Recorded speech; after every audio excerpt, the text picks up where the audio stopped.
ஜெய் ஸ்ரீ மாத்ரே நமக. ஜெய் குருதத், ஜெய் குரு பரசுராம். நமஸ்காரம். நான் கரூர்லேருந்து வல்சலா பணிக்கர், பிரசன்ன ஜோதிடர். இன்றைக்கி நம்ம ராகு திசையோடைய பலன்களும் தாந்திரிக பரிகாரங்களும் பார்க்க போகிறோம். பொதுவாகவே ஒருத்தருக்கு ராகு திசை யோக திசையாக தான் இருக்கும். ஆனாலும் ஒரு சிலருக்கு ராகு ஆரம்பிச்சதுக்கப்புறம் கொஞ்சம் கஷ்டமாக இருக்கும். இந்த ராகு திசை நல்ல யோக திசையாக மாற்றுறதுக்கு என்ன தாந்திரிக பரிகாரம் அப்படிங்கிறதும் அதோடைய பலன்கள் எப்படி இருக்கும் அப்படிங்கிறதும் நம்ம பார்க்கலாம். இப்போ நான் சொல்லக்கூடிய இந்த பரிகாரங்கள் தாந்திரிக பரிகாரம் அப்படிங்கிறதுனால ஒரே ஒரு டைம் நீங்கள் செஞ்சாலே போதும். ஸோ உங்களுக்கு இப்போ ராகு திசை நடக்குது அப்படின்னா என்ன லக்னம், நீங்கள் ராகு உங்கள் லக்னத்துக்கு எந்த இடத்துல இருந்து இந்த திசையை நடத்துகிறாரு அப்படிங்கிறத சொல்லுங்கள். நான் உங்களுக்கு ஃபுல் டீட்டெயில் கமெண்ட்ஸ்லேயே சொல்லிடுறேன். இந்த ராகு ஒருத்தருக்கு ராகு திசை ஆரம்பிக்குது அப்படின்னா இந்த ராகுவோடைய திசை பார்த்திங்கன்னா மொத்தம் 18 வருஷங்க. இந்த 18 வருஷமுமே ஒருத்தருக்கு யோக திசையாக மாறணும் அப்படின்னா அதுக்கு உண்டான பரிகாரங்களை பண்ணிக்கணும். நீங்கள் பொதுவாகவே ரிஷப ராசி, துலா ராசி, சுக்கிரனுடைய ராசி ரிஷப ராசி, துலா ராசி, அதே மாதிரி மிதுனம், கன்னி புதனுடையது. மகரத்துக்கும் நல்ல யோகத்தை தான் செய்வார், கும்பத்துக்கும் நல்ல யோகத்தை தான் செய்வார். மீதி விருச்சகம், கடகம், சிம்மம், தனுசு, மீனத்துக்கெலாம் பெரிய லெவலில் யோகத்தை செய்ய மாட்டார். ஏன்னா அது குருவோடைய வீடு, செவ்வாயோடைய வீடு அப்படிங்கிறதுனால இயற்கை அவங்க ராகுக்கு நட்பான கிரகங்கள் சுக்கிரன், புதன், இவங்கெல்லாம் சனி, இவங்கெல்லாம் ஓரளவு நட்பான கிரகங்கள். இருந்தாலும் தனுசில் ராகு இருக்குது அப்படின்னா கண்டிப்பாக நல்லது, நிறைய பேத்துக்கு நிறைய நல்லது இருக்குது. ஆனால் அந்த நல்லது என்னென்னா கெமிக்கல் ரீதியாக நல்லதா அப்படிங்கிறதா நீங்கள் பார்க்கணும். பொதுவாகவே ராகு அப்படின்னாலே 90% யோக காரகன். அவர் ராகுக்கு பேரே யோக காரகன், போக காரகன். ஸோ ராகு இருந்தாலே நல்ல லக்ஸுரி லைஃபு, இன்னொருத்தங்க பணத்தை ஹேண்டில் பண்ணுறது, வெளியில் சொல்ல முடியாத சில பணங்கள் எல்லாமே ராகு தான் குறிக்கும். ராகுனாலே எல்லாத்தையும் பிரம்மாண்டப்படுத்தி விடுறது. ராகு அப்படின்னாலே இம்மார்டல், அதாவது காலத்தால் அழிக்க முடியாத ஒரு விஷயத்தை கொடுக்கணும் அப்படின்னா அது ராகு தான். ஸோ ராகு அப்படிங்கிறது என்னென்னா பெரிய லெவலில் இருக்கக்கூடிய ஒரு விஷயம். இப்போ எம்ஜிஆருக்குள்ள சுக்கிரன் ராகு. அவர் என்னுடைய காலத்தில், அதாவது என் காலத்தில் இருந்தாலும் சரி, என்னுடைய குழந்தை காலத்தில் இருந்தாலும் அவங்களுடைய அப்படியே எப்போவுமே எம்ஜிஆருங்கிறவர் தெரிவார். அதெல்லாம் பார்த்திங்கன்னா இந்த ராகுவோடைய ஆதிக்கம் யாருக்கு அதிகமாக இருக்கோ அவங்க எல்லாமே வரலாற்றில் இடம் பிடிக்கக்கூடியவங்க, பெரிய லெவலில் பிரம்மாண்டப்பட்டு தெரிவாங்க.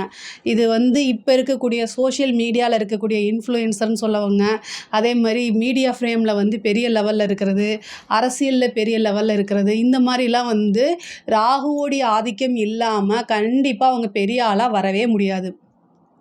இந்த ராகு எதையெல்லாம் குறிக்கும் அப்படின்னா இது பொருளாதாரத்தில் ரொம்ப ரொம்ப பெரிய லெவலில் குறிக்கக்கூடியதுங்க. ராகு அப்படின்னாலே நிறைய, அதாவது ராகு அப்படின்னாலே பெரிய லெவலில் பிரம்மாண்டப்படுத்தி விடுறது. அதே மாதிரி இயற்கைக்கு மாறான செயற்கையான விஷயங்களை குறிக்கும். செயற்கையான விஷயங்கள் என்ன அப்படின்னா இப்போ இயற்கை உரம் அப்படின்னா அதுக்கு செயற்கை கெமிக்கல் சார்ந்த உரமெல்லாம் இருக்கு இல்லையா, அந்த மாதிரி உரங்களை குறிக்கக்கூடியது. அதே மாதிரி இயற்கையாக ஒரு பட்டு தயாரிக்கிறாங்க அப்படின்னா செயற்கை பட்டை ராகு குறிக்கும். இங்கே 50,000 போட்டு கஷ்டப்பட்டு ஒரு காஞ்சிபுர பட்டு எடுத்துகிட்டு வந்தால் அதை விட சூப்பராக இருக்கக்கூடியது வெறும் 1000 ரூபாயிலே கிடைக்கும். அதுதான் ராகுவோடது. ஓகேங்களா? இந்த ராகுக்கு நீங்கள் வித்தியாசம் தெரிஞ்சு புரிஞ்சு நடந்துக்கிட்டிங்கனாலே பெரிய லெவலில் கண்டிப்பாக சாதிக்க முடியும். அதாவது பொதுவாகவே ராகு 2ஆம் இடம் 11ஆம் இடத்துல இருந்தெல்லாம் திசாபுத்தி நடத்துச்சுன்னு வச்சுக்கோங்களேன், நீங்கள் பெரிய லெவலில் ஒரு அதிர்ஷ்டசாலி, பெரிய லெவலில் சாதிக்க முடியும் அப்படின்னே சொல்லலாம்.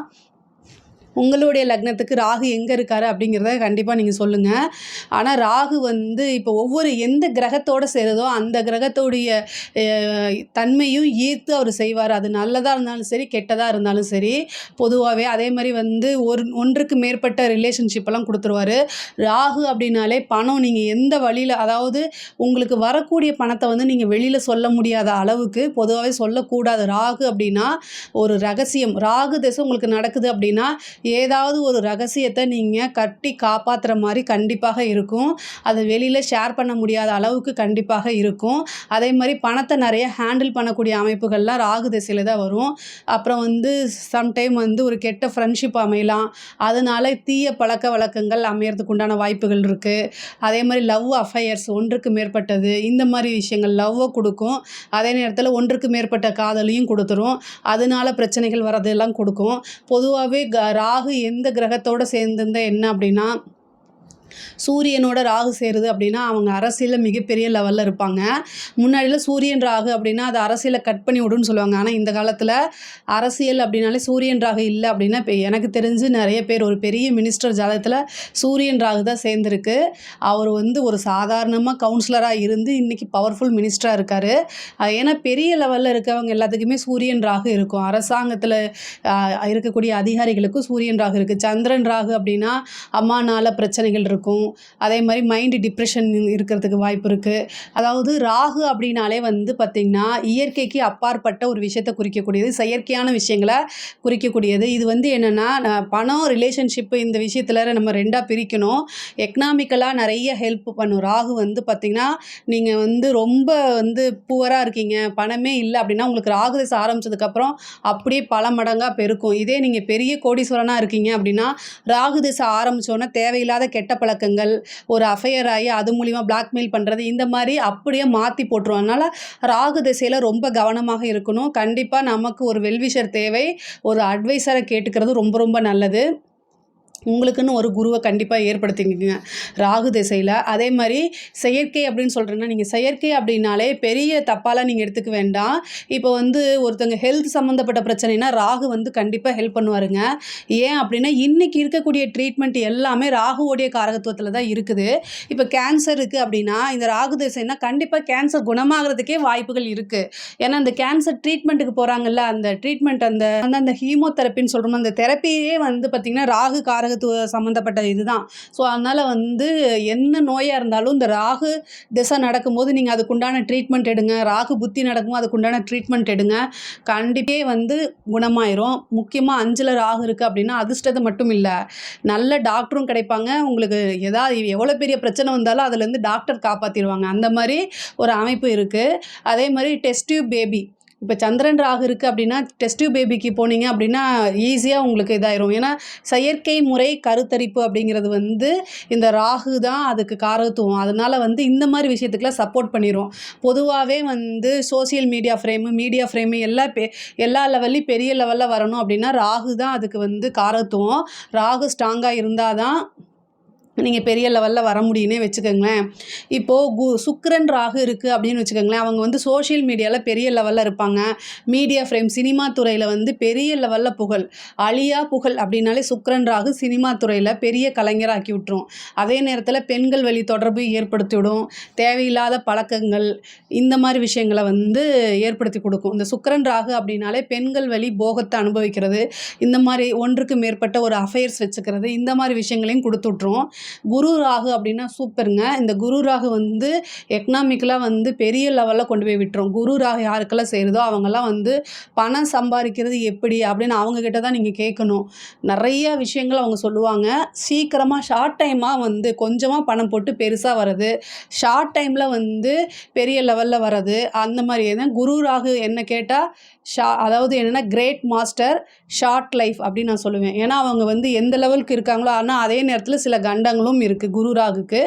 அதே மாதிரி புதன் ராகுவும் புதனும் சேருது அப்படின்னா அவங்களுக்கு வந்து 100% லவ் ஃபெயிலியர் தான். ஒன்றுக்கு மேற்பட்ட காதல்கள் அவங்களுக்கு வரும். ஆனால் உங்களுடைய லவ்வர் வந்து 100% அவங்க ட்ரூவாக இருக்க மாட்டாங்க, இல்லை நீங்கள் ட்ரூவாக இருக்க மாட்டீங்க. இது ரெண்டில் ஏதாவது ஒன்று நடக்கும். காதல் அப்படின்னா உங்களுக்கு திரும்ப திரும்ப காதல் வரும். பட் ஆனால் வந்து ஒரு பேடான விஷயம் என்னென்னா உங்களுக்கு அவங்க லாயலாக இருக்கவே மாட்டாங்க. ராகுக்கு பிடிக்காத ஒரே விஷயம் வந்து லாயல் தான். நீதி, நேர்மை, நியாயம். யாரெல்லாம் இருக்கீங்களோ அவங்க எல்லாத்தையுமே ஃபஸ்ட்டு அடிச்சுட்டு அதுக்கப்புறம் தான் ராகு வந்து உட்காருவார். ஏன்னா அவருக்கு பிடிக்காத ஒரே விஷயம் வந்து நீதி, நேர்மை, நியாயம். ஸோ நீங்கள் ஜென்யூனாக இருக்கணும்னு நினச்சிங்க அப்படின்னா ராகு திசையில் கண்டிப்பாக ஒரு பொய்யோ ஏதாவது ஒரு விஷயங்கள் நீங்கள் கண்டிப்பாக பண்ணி தான் ஆகணும். இந்த புதன் ராகு இருந்தாலே நீங்கள் காதல் சம்மந்தப்பட்ட விஷயங்கள ரொம்ப கவனமாக இருங்க. இல்லை அப்படின்னா காதல்னால மன உளைச்சல் ஆகிறது, இந்த மாதிரி விஷயங்கள் உங்களுக்கு உறுதியாக நடக்கும். ஹேக் பண்ணுறாங்கல்ல, டெக்னாலஜியில் பெரிய லெவலில் இருப்பாங்க. புதன் ராகு வந்து டெக்னாலஜியில் பெரிய லெவலில் இருப்பாங்க, அப்டேட்டடாக இருப்பாங்க. ஹேக் பண்ணக்கூடிய விஷயங்கள் எல்லாமே இந்த புதன் ராகு தான். அதே மாதிரி புதன் செவ்வாய் அப்படின்னா ரொம்ப ஸ்பீடாக போவாங்க, வண்டியில் ஸ்பீடாக போகிறது இந்த மாதிரி. அப்புறம் வந்து இன்ஜினியரிங் படிக்கிறது, அதில் பெரிய லெவலில் வர்றது. பெண்களை பொறுத்த வரைக்கும் செவ்வாய் ராகு அப்படின்னா நீங்கள் கல்யாணம் பண்ணும்போது கண்டிப்பாக ஜாதக பொருத்தம் பார்த்துக்கணும். உங்களை டார்ச்சர் பண்ணுற லெவலில் தான் வந்து ஹஸ்பண்ட் வருவார். செவ்வாய் ராகு இருக்கக்கூடிய பெண்கள் வந்து கணவர்கிட்ட வந்து அடி வாங்காமல் இருக்கவே மாட்டாங்க.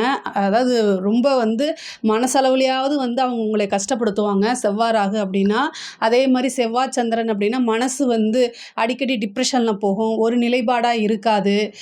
அதே மாதிரி வந்து டெஸ்ட் டியூப் பேபிக்கெலாம் இது பண்ணும். அதே மாதிரி அம்மா வந்து கொஞ்சம் இந்த சந்திரனும் ராகுவும் இருக்கிற உங்களுடைய குழந்தைகளுடைய சந்திரனும் ராகுவும் யாருக்கெல்லாம் ஜாதகத்தில் சேர்ந்துருக்கோ அவங்கெல்லாம் வந்து அவங்களுடைய அம்மா வந்து கொஞ்சம் பார்ஷியாலிட்டி பார்க்கக்கூடிய நபராக இருப்பாங்க. இது வந்து நிறைய பேர்த்துக்கு இருந்திருக்கு, அதனால் அதை நான் சொல்கிறேன். ஆனால் அப்படி அம்மாவை பற்றி இப்படி சொல்லக்கூடாது. பட் ஆனால் சந்திரன் ராகு வந்து தாயாருக்கு சின்ன சின்ன கண்டங்களையும் கொடுக்குது. சூரியன் ராகு வந்து அரசியலில் மிகப்பெரிய லெவலில் இருக்கவங்களுக்கெல்லாம் சூரியன் ராகு தான். இந்த சூரியன் ராகு கிரகச்சேர்க்கை இருந்துச்சுனாலே அவங்க அரசியலில் பெரிய லெவலில் சாதிக்க முடியும். எனக்கு தெரிஞ்சு ஒருத்தர் சின்னதாக கவுன்சிலர் ஆனார், அவரை ரொம்ப கஷ்டப்பட்டு கவுன்சிலருக்கு ஜெயிச்சார். இன்றைக்கி ஒரு பவர்ஃபுல் மினிஸ்டராகவே இருக்கிறாரு. நான் அவர் பேர் சொல்ல விரும்பல. ஆனால் சூரியன் ராகு அப்படிங்கிறது வந்து மிகப்பெரிய யோகம் தான் அரசியல்வாதிகளுக்கு. இப்போ வந்து என்னென்னா இந்த ராகு வந்து எந்த இடத்துல இருக்குது, அதே மாதிரி எந்த கிரகத்தோடு சேர்ந்துருக்கோ அதோடைய பலாபலன்களை கொடுக்கும். அது சிலருக்கு யோகமாகவும் சிலருக்கு வந்து கஷ்டமாகவும் கொடுக்கும். ஆனால் உங்களுக்கு எப்படியாக இருந்தாலுமே இந்த ராகு திசை வந்து நல்ல யோக திசையாக மாறுறதுக்கு நான் சொல்லக்கூடிய இந்த பரிகாரத்தை செய்யுங்க. ஃபஸ்ட்டு நீங்கள் என்ன செய்யணும் அப்படின்னா, ஒரு தாம்பலம் எடுத்துக்கிட்டு கருப்பு உளுந்து எடுத்து நீங்கள் செய்யணும். கருப்பு உளுந்து எடுத்து 1 கிலோ உடைக்காத உளுந்தை வாங்கிக்கோங்க. ஒரு தாம்பலத்தில் பரப்பி வச்சுட்டு அதில் வந்து நெய் தீபம், ஒரு விளக்கு, மண் விளக்கு இருக்குங்களா, அது வந்து 18 வாங்கிக்கோங்க. ராகுக்கு போடுறது, அதனால் 18 தீபம். அந்த தாம்பலத்திலேயே அந்த விளக்கை நீங்கள் வச்சுட்டு பக்கத்தில் ஒரு கலசம் வைக்கணும். கலசத்துக்கு வந்து ஒரு தட்டு வந்து பச்சரிசி பரப்பி அது மேலே வந்து ஒரு குடம் வச்சுக்கோங்க. சின்னதாக இருந்தால் போதும். ப்ளைனாக வாட்ரு ஊற்றிக்கோங்க. இது வந்து பொதுவாகவே நம்ம வந்து தண்ணி ஊற்றும் போது அதில் வாசனை திரவியங்களை நம்ம போடுவோம். அந்த வாசனை திரவியங்களை போடாமல் வெறும் ப்ளைன் வாட்டரை வைங்க. அப்புறம் அதுக்கு வந்து என்ன மாயிலை, அந்த குடத்துக்கு மேலே அந்த மாயிலை வச்சுட்டு, நம்ம பொதுவாக கலசம் வைக்கிறோன்னா மாயிலை வச்சு தேங்காய் வைப்போம் இல்லையா, அந்த தேங்காய்க்கு பதிலாக ராகுவோடைய பரிகாரத்தில் வாழைப்பூவை நீங்கள் வைக்கணும். தேங்காய்க்கு பதிலாக வாழைப்பூவை வச்சுட்டு வாழைப்பூவோடைய கூர்மையான பகுதி மேல் நோக்கி இருக்கணும். அது மாதிரி வச்சுட்டு அதுக்கப்புறம் இந்த ராகுக்கு வந்து பார்த்திங்கன்னா என்ன பூனா பவளமல்லி, அதாவது மேலே மல்லிப்பூ மாதிரியே இருக்கும், மேலே வெள்ளை கலரில், கீழே காம்பு வந்து சிகப்பு கலரில் பவள கலரில் இருக்கும். அதனால் அதுக்கு பேரே பவளமல்லி. அந்த பூ தான் இதுக்கு யூஸ் பண்ணணும். இந்த பவளமல்லி பூவை யூஸ் பண்ணிவிட்டு ராகுவோடைய காயத்ரி மந்திரத்தையும் ராகுவோடைய மூல மந்திரத்தையும் நான் வந்து கடைசியில் டிஸ்பிளே பண்ணுறேன், அதை பார்த்துக்கோங்க. அந்த மந்திரத்தை சொல்லி நீங்கள் 108 டைம் அர்ச்சனை பண்ணணும். இது வந்து என்னென்னா வீட்டோடைய தென்மேற்கு மூலையில் தான் வைக்கணும். இந்த நீங்கள் இப்போ செட் பண்ணுற எல்லாத்தையுமே வந்து வீட்டோடைய தென்மேற்கு மூலை, அதாவது வீட்டோடைய தென்மேற்கு மூலை மீன்ஸ் அந்த ரூமுக்குள்ளே தென்மேற்கு மூலையில் நீங்கள் வச்சுக்கோங்க. இதை வந்து 8 நாள் வந்து நீங்கள் நகர்த்தவே கூடாது. எந்த இடத்துல உங்களுக்கு ராகு இருக்காரோ, உங்கள் லக்னத்துக்கு எந்த ராசி கட்டத்தில் ராகு இருக்காரோ அன்னைக்கு ராகு காலத்தில் இதை ஸ்டார்ட் பண்ணுங்கள். மேச ராசியில் இருந்தார் அப்படின்னா செவ்வாய்க்கிழமை நீங்கள் ஸ்டார்ட் பண்ணணும். மீதி மேச ராசியில் ராகு இருந்து உங்களுக்கு திசை நடத்துதுன்னா செவ்வாய்க்கிழமை, ரிஷப ராசியிலேருந்து ராகு திசை நடத்துதுன்னா நீங்கள் வெள்ளிக்கிழமை ஸ்டார்ட் பண்ணணும். உங்களுக்கு எந்த ராசி கட்டத்தில் ராகு இருக்காருன்னு சொல்லுங்கள், நான் கிழமையை சொல்கிறேன். அந்த இப்போ வந்து செவ்வாய்க்கிழமை நீங்கள் ஸ்டார்ட் பண்ணுறீங்கன்னா செவ்வாய், புதன், வியாழன், வெள்ளி, சனி, ஞாயிறு, திங்கள், செவ்வாய், மொத்தம் 8 நாள் வந்து இந்த பரிகாரத்தை செய்யணும். 108 டைம், அதாவது நான் சொன்னேன் அந்த உளுந்து வச்சுறீங்க, இது பண்ணுங்க. எதையுமே மாற்றக்கூடாது. இப்போ நீங்கள் நெய் தீபம் போடுறீங்க அப்படின்னா அந்த நெய் தீர்ந்துருச்சுன்னா நெய் ஊற்றிக்கலாம், திரி தீர்ந்துருச்சுன்னா திரியை நீங்கள் மாற்றிக்கலாம். அதே மாதிரி டெய்லியும் பூ இருக்குல்ல, இந்த பவளமல்லி பூவை மட்டும் அர்ச்சனை பண்ணி மாற்றிட்டு அது வாடி போச்சுன்னா அந்த பூவை எடுத்து தனியாக ஓரமாக வச்சுருங்க. அதுக்கப்புறம் வேறு பூ ஒவ்வொரு நாளும் ஃப்ரெஷ்ஷாக தான் பூ போடணும். நீங்கள் என்ன பண்ணுங்கள் அப்படின்னா, அது வைக்கும்போதே செட் பண்ணி வைக்கும்போதே நீங்கள் என்னென்னா சுற்றி வர மாதிரி கேப் விட்டு செட் பண்ணிடுங்க. ஒரு மூலைன்னா மூலையில் கொண்டு போய் வச்சிடாதீங்க. சுற்றி வர அளவுக்கு நீங்கள் வந்து கேப் விட்டுருங்க. அப்போ தான் உங்களுக்கு பெட்டராக இருக்கும். நீங்கள் 108 டைம் மந்திரத்தை சொல்லி பரிபூரணமாக வேண்டிட்டு அதுக்கப்புறம் என்னென்னா பத்தி பொருத்தி 3 டைம் வந்து அதை சுற்றி வந்துட்டு அன்னைக்கு அந்த பூஜையை முடிச்சிடுங்க. இதே மாதிரி 8 நாள் செய்யுங்க. 9ஆவது நாள் நீங்கள் என்ன செய்யணும் அப்படின்னா, விளக்கு வந்து மகாலட்சுமியோடைய கடாட்சம், அதனால் விளக்கெல்லாம் தூக்கி போடாதீங்க. விளக்கை வீட்டிலே வச்சுக்கோங்க. அதுக்கு யூஸ் பண்ண திரி, அதுக்கப்புறம் அந்த உளுந்து, வாழைப்பூ, மா இலை, இந்த எல்லாமே பூ, வாடின பூ எல்லாத்தையும் எடுத்து ஒரு கவரில் கட்டிக்கங்க. இந்த தண்ணியை எடுத்து கால் மிதிபடாத இடத்துல ஒரு செடியில் ஊற்றி விட்ருங்க. இதை எடுத்துகிட்டு போய் நீங்கள் வந்து செவ்வாய்க்கிழமையும் ஆரம்பித்து செவ்வாய்க்கிழமை தான் முடிக்கணும். இதே மாதிரி தேய்பிறையில் ஆரம்பித்து தேய்பிறையில் தான் முடிக்கணும். நீங்கள் ஒரு செவ்வாய்க்கிழமை வளர்பிறையாகவும் ஒரு செவ்வாய்க்கிழமை தேய்பிறையாகவும் முடிக்கக்கூடாது. தேய்பிறை செவ்வாய்க்கிழமை ஆரம்பிக்கிறீங்கன்னா தேய்பிறை செவ்வாய்க்கிழமையில தான் முடிக்கணும். இதை வந்து நீங்கள் என்ன பண்ணணும் அப்படின்னா, இதை ஓடுற நதியில் கொண்டு போய் விடணும். தூக்கிலாம் எறியக்கூடாது. இதை வந்து விடும்போது என்னென்னா பவ்யமாக ஒரு ஆற்றுல நம்ம விளக்கெல்லாம் விடுவோம்ல, அது மாதிரி என்னென்னா கையில் எடுத்து வச்சுக்கிட்டு நீங்கள் சங்கல்பம் பண்ணணும். இது எப்படி அடிச்சுக்கிட்டு ஓடுதோ அதே மாதிரி என்னுடைய பிரச்சனையும் அடிச்சுட்டு போயிடணும் பகவானே அப்படின்னு சொல்லி விட்டுட்டு, அதை கை காலெல்லாம் மூஞ்சியெல்லாம் வாஷ் பண்ணிவிட்டு கழுவிட்டு ஃபேஸ் வாஷ் பண்ணிவிட்டு பக்கத்தில் இருக்க கோயிலில் 2 தீபம் போட்டுட்டு நீங்கள் வீட்டுக்கு திரும்பி பார்க்காம வந்துடுங்க. இதை ஸ்டார்ட் பண்ணும்போது உங்களுக்கு ஒரு பெரிய பிரச்சனை இருக்குது, உங்களுக்கு பெரிய கஷ்டம் இருக்குது அப்படின்னா அந்த ஒரே ஒரு பிரச்சனையை மட்டும்தான் நீங்கள் சங்கல்பமாக வைக்கணும். இப்போ ராகு திசை ஆரம்பிச்சிருச்சு, பணம் தான் உங்களுக்கு நெருக்கடி, இல்லை கடன் தான் பிரச்சனை அப்படின்னா அதுக்கு உண்டான தீர்வை மட்டும் நீங்கள் பிரார்த்தனையாக வைங்க. இது வந்து நிறைய பேத்துக்கு நிறைவேறியிருக்கு. இது ஒரு தாந்திரிக பரிகாரம். இதை வந்து நீங்கள் 8 நாள் தொடர்ந்து செய்யணும். அதுக்கப்புறம் மறுபடியும் செய்யவே தேவையே இல்லை. இதை ஒரே ஒரு டைம் நீங்கள் செஞ்சாலே போதுமானது. இதில் வந்து உங்களுக்கு சந்தேகம் இருக்குது அப்படின்னா கமெண்ட்ஸில் கேளுங்க, நான் கண்டிப்பாக ஆன்சர் பண்ணுறேன்.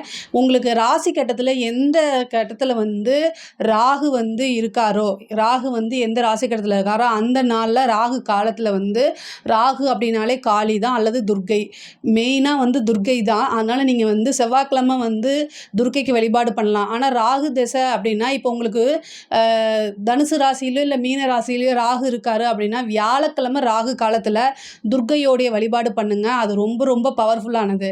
இதே வந்து துலா ராசியிலையும் ரிஷப ராசியிலையும் ராகு இருக்காருன்னா வெள்ளிக்கிழமை ராகு காலத்தில் நீங்கள் பண்ணணும், துர்க்கை வழிபாடு பண்ணணும். சிம்ம ராசியில் ராகு இருக்காரு அப்படின்னா ஞாயிற்றுக்கிழமை துர்க்கையோடைய வழிபாடு பண்ணுங்க. எந்த ராசி கட்டத்தில் இருக்காரோ அந்த ராசி கட்டத்துக்குரிய கிழமைகளில் துர்க்கையை வழிபாடு பண்ணுங்க. ராகு அப்படின்னாலே துர்க்கை வழிபாடு தான் ரொம்ப ரொம்ப பவர்ஃபுல்லானது. அது மட்டும் இல்லாமல் நான் சொன்ன தாந்திரிக பரிகாரத்தையும் செய்யுங்க. இது நிறைய பேத்துக்கு பலன் அளிச்சிருக்கு. ராகு திசை நல்ல யோக திசையாக மாறி இருக்கு, கை மேலே பலன் உண்டு. இதில் ஏதாவது சந்தேகங்கள் இருக்குது அப்படின்னா கமெண்ட்ஸில் கேளுங்க, கண்டிப்பாக நான் ஆன்சர் பண்ணுறேன். நம்மளுடைய சேனலை லைக் பண்ணுங்கள், ஷேர் பண்ணுங்கள், சப்ஸ்கிரைப் பண்ணுங்கள். நன்றி, வணக்கம்.